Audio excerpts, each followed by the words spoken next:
দ্বিতীয় দফার ভোটের দিন আজ রাজ্যে প্রধানমন্ত্রী নরেন্দ্র মোদীর সভা। পুরাতন মালদায় খগেন মুর্মু এবং শিরোপা মিত্র চৌধুরীর হয়ে সভা করবেন তিনি। ইতিমধ্যে আমরা দেখেছি একাধিকবার তিনি সভা করে গিয়েছেন। প্রধানমন্ত্রী একাধিক বার্তা দিয়ে গেছেন দলীয় কর্মী এবং সমর্থকদের জন্য, এবং আজকে মালদায় সভা রয়েছে এবং খগেন মুর্মু এবং শিরোপা মিত্র চৌধুরীর হয়ে সভা রয়েছে প্রধানমন্ত্রীর। আজকের এই সভা থেকে তিনি কি বার্তা দেন দলীয় কর্মী সমর্থকদের, সেদিকেই কিন্তু নজর থাকবে।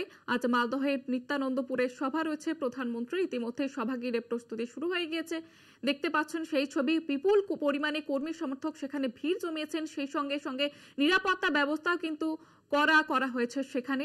রাজ্যে দ্বিতীয় দফা নির্বাচন, আজকে কিন্তু প্রধানমন্ত্রীর সভা। অন্যদিকে মমতা বন্দ্যোপাধ্যায় তারও সভা রয়েছে ঘাটাল এবং ঝাড়গ্রামে। অন্যদিকে মালদায় আজকে খগেন মুর্মু এবং শিরোপা মিত্র চৌধুরীর হয়ে সভা রয়েছে প্রধানমন্ত্রীর। আপনারা দেখতে পাচ্ছেন সেই ছবি। ইতিমধ্যে ভোট গ্রহণ চলছে বিভিন্ন কেন্দ্রে এবং তারই মধ্যে আজকে মালদহে সভা রয়েছে প্রধানমন্ত্রীর। পুরাতন মালদায় খগেন মুর্মু এবং শিরোপা মিত্র চৌধুরীর হয়ে সভা রয়েছে প্রধানমন্ত্রীর। ইতিমধ্যে বিপুল পরিমাণে কর্মী সমর্থক সেখানে ভিড় জমিয়েছেন। সেই সঙ্গে সঙ্গে নিরাপত্তা ব্যবস্থা কিন্তু জোর দেওয়া হয়েছে। নিরাপত্তা ব্যবস্থাটা কিন্তু মোতায়েন করা হয়েছে বিপুল পরিমাণে পুলিশ কর্মী। আপনারা দেখতে পাচ্ছেন সেই ছবি। রাজ্যে ভোট প্রচারে প্রধানমন্ত্রী আবারও দলীয় কর্মী সমর্থকদের জন্য কি বার্তা দেন তিনি, সেদিকেই নজর রয়েছে সকলের। এর আগে আমরা দেখেছি ভোটের আগে কিন্তু একাধিকবার সভা করে গিয়েছেন প্রধানমন্ত্রী এবং দলীয় কর্মীদের উদ্দেশ্যে একাধিক বার্তা দিয়েছেন। রাজ্যে দুর্নীতি নিয়ে সরব হয়েছেন তিনি।